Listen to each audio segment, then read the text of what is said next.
É, a sua aqui. Estamos de volta com o programa O Melhor da Noite. Já está aqui conosco, nesta Quinta do Direito, o doutor Igor Rentes. Mas como é de praxe, quem faz as honras da casa é o nosso querido doutor Marcílio Mesquita. Doutor Marcílio, boa noite. Como é de praxe, é tradição, por favor, apresenta. Vamos voltar aqui, Marcão, por favor. Deu um branco. Foi. Estamos de volta com o programa O Melhor da Noite, nesta Quinta do Direito. Já está aqui conosco o doutor Igor Rentes, mas como é de praxe, quem faz as honras da casa para apresentar o nosso convidado sempre é o nosso querido doutor Marcílio Mesquita. Doutor Marcílio, boa noite, faça as honras da casa e apresenta aqui o querido doutor Igor Rentes aos nossos telespectadores. Boa noite, Batalha, meu querido Gleidson Batalha, que o sobrenome é Hora Extra. Hora Extra. Boa noite muito especial para você, nosso telespectador, a razão de ser desse programa que busca sempre trazer a melhor informação, não à toa é o melhor da noite.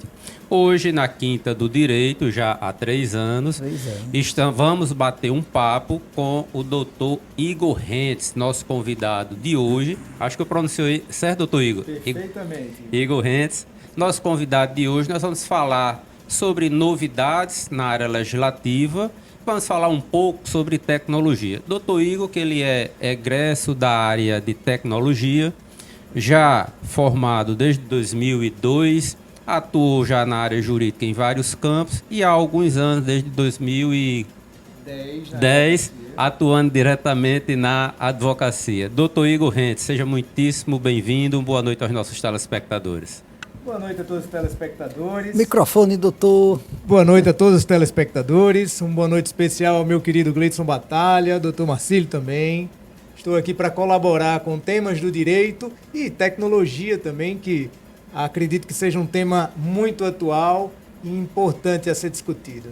O senhor começou muito cedo na advocacia, não foi isso, doutor? Na verdade, eu comecei na área do direito. Na área do direito. Isso. Eu, já no início do meu curso de direito, eu comecei a atuar como tabelião substituto, né, na parte notarial e registral, onde eu permaneci por 5 meses. Aqui em 5 Natal? anos. Não, era no município de Tangará, com o nosso querido tabelião Fred Mariz. E permaneci na atuação do tabelionato por 5 anos, posteriormente me formando no curso de Direito, já ingressando nos quadros da advocacia, onde estou desde 2010. Que bacana. Doutor Igor, temos novidades na área legislativa de fundamental importância para nós no nosso dia a dia quanto à nossa identificação. Nos passe para o nosso telespectador o que de fato significa o CPF, o nosso CPF, qual é a conceituação, o que é que ele significa e o que é que tem de mudança nessa nossa identificação, nesse tipo de identificação para nós brasileiros. Perfeito, doutor Marcílio.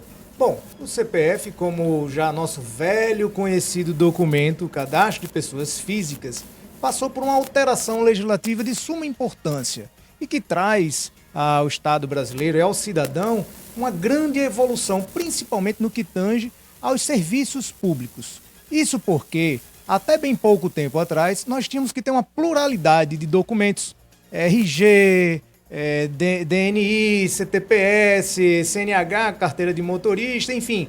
Esses documentos eles continuam existindo, porém esse cadastro foi unificado. Com o advento da Lei 14.534, no último ano de 2023, 11 de janeiro de 2023, foi sancionada pelo presidente Lula essa legislação, que teve um lapso temporal aí de 12 meses para adequações, né? Passando hoje a ser o único documento, a única numeração, o único cadastro de identificação suficiente para a identificação civil. Hoje não é mais necessário você andar com inúmeros documentos, você basta andar com a numeração do seu CPF. Isso foi um avanço, doutor? Com certeza. Em relação aqui para a população? Com certeza. Entendo eu que foi um grande avanço. Primeiro porque facilita a prestação de serviço público, ela permite uma melhor interação entre o cidadão e o Estado dessa forma, bem como também possibilita aí que você, ao invés de ter que ter uma série de documentos, que muitas vezes era difícil para o cidadão mais vulnerável, hoje em dia, com um simples documento, você se identifica a numeração do CPF, que deve constar desde a certidão de nascimento, como eu já disse, até a nossa CNH. Doutor Igor, no caso, então, com o nascimento, obrigatoriamente já deve ser aberto o número do CPF, desse novo brasileiro, né? Isso, como o senhor falou, nos parece que realmente é um avanço. Agora, pergunto, os órgãos públicos, Ministério do Trabalho e os demais órgãos públicos, ITEP, todos os órgãos públicos, eles já estão aparelhados o suficiente para absorver essa nova legislação? Ótima pergunta, doutor Marcílio. Sim, a legislação, como eu disse, entrou em vigor em 11 de janeiro de 2023 e teve esse lapso temporal de adequação dos órgãos e entidades, onde dever se adaptar os sistemas e os procedimentos para que pudesse, sim, agora ser suficiente apenas a apresentação do CPF para identificação civil. Doutor, deixa eu ter uma dúvida, mudando um pouquinho do assunto. Um colega meu conversou comigo um tempo atrás que ele foi a um condomínio residencial com a esposa dele e quando ele chegou para fazer a visita, pediram a carteira de habilitação. A carteira de habilitação dele estava vencida, doutor Marcílio. E o porteiro do condomínio disse, não, sua carteira está vencida, o senhor não pode entrar. Isso é correto? Até que ponto isso é correto? Até porque o condomínio não tem essa autonomia de determinar, olha, sua carteira está vencida, você não pode entrar no condomínio. Até que ponto isso juridicamente é válido ou não? Até porque o nosso programa é prestador de serviço também para tirar as dúvidas dos nossos telespectadores. Claro, perfeito, meu querido Batalha. Bom, a legislação 14.534, ela é específica para entidades e órgãos públicos, tá? Na relação com o cidadão. Obviamente, quando se trata de condomínio, né, ela tem a legislação própria dela, né? A convenção de condomínio coloca as regras que regem aquela situação condominial e nela deve estar se é ou não permitido aceitar ou não tais documentos como identificação para o condomínio. Nós estamos falando de um ente privado, né? A Lei 14.534, ela vem tratar exclusivamente da relação do cidadão com o Estado. Não caberia nesse sentido. Sim. Quem faz as regras do condomínio, bem ciente, doutor Marcílio, que é especialista que na é área especialista, condominial, é a própria convenção do condomínio, no qual é soberana a sua assembleia. Então, se houver o consenso entre os condôminos que o documento tal é aquele que vai ser exigido. Ah, perfeito. Está tirada a dúvida. Doutor Igor, essa nova legislação me parece que é mais um avanço, é mais um ponto de avanço na área da tecnologia, na área da informação. E nós hoje estamos todos cercados dessa tecnologia, não há como se furtar a tecnologia. Hoje em dia todo mundo tem um celular, quer ter um smartphone, aonde você vai a tecnologia que se usa para facilitar o nosso dia a dia. Dentro dessa tecnologia e entrando um pouquinho na nossa área de atuação, na advocacia, como isso pode ser melhor utilizado? Perfeito, ótima pergunta, porque são duas áreas, doutor Marcílio, que eu tenho uma paixão enorme. É o direito, que é a minha área de segunda formação, e a área de tecnologia. Eu sou programador, ainda formado no Senac, ainda com meus 14 anos, programei para o nosso Tribunal de Justiça do Rio Grande do Norte, programei também para o INCRA a nível nacional, desenvolvendo sistemas de help do INCRA há algumas décadas, né? Mas tenho essas duas afinidades, essas duas paixões diárias. E hoje, no direito, como em todas as demais áreas de atuação de labor humano, nós temos uma incidência muito grande da tecnologia. Hoje a tecnologia ela vive um momento exponencial, crescendo de uma forma muito rápida. Isso por conta da capacidade de processadores, isso em função de inteligência artificial, que apesar de muito antiga, mas há poucos anos, pouco mais de 2, 3 anos, teve uma elevação gigantesca na sua velocidade. Nós temos várias aplicações hoje que podem ser atribuídas à própria advocacia.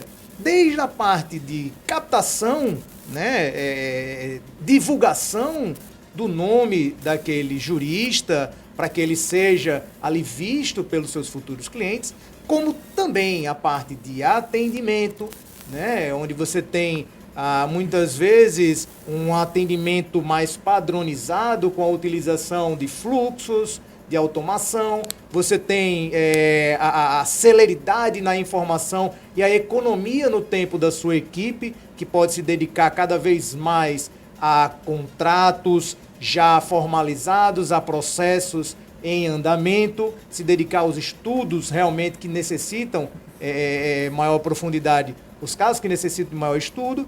Você pode aplicar atendimentos à inteligência artificial também.